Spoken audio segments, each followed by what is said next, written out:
In today's video, I'm going to teach you how to remove a member from a board in Trello.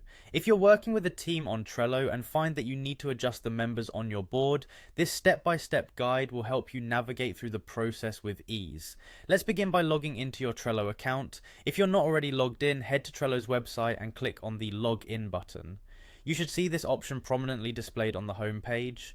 Once you click on that, you'll be prompted to choose a login method. If you're using Google to sign in, select the Google option and pick your account from the list. This is a quick and convenient way to access your Trello account, especially if you're already logged into your Google account on your browser. Once you're logged in, you'll need to access the specific board you want to modify. Navigate to your boards by clicking on the Boards menu located at the top of your Trello screen. From there, select the board you want to make changes to. If you're working on deleting members from a deletable board, go ahead and click on that. With the board open, direct your attention to the top right corner of the screen and look for the Share button. Clicking this reveals a menu containing several options related to sharing and team management.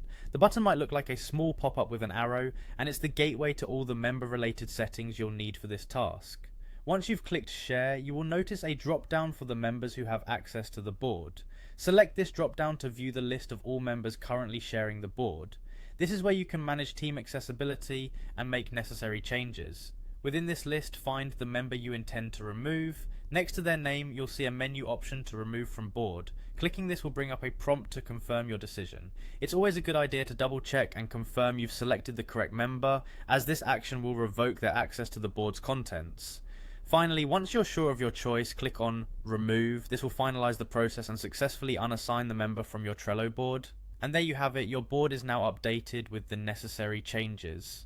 Remember, adjusting board members in Trello is a straightforward process once you know where to find the right options. It's always useful to become familiar with these settings early on, as they come in handy for maintaining an organized and collaborative environment for your projects. Thanks for watching, and I hope you found this tutorial helpful. See you next time.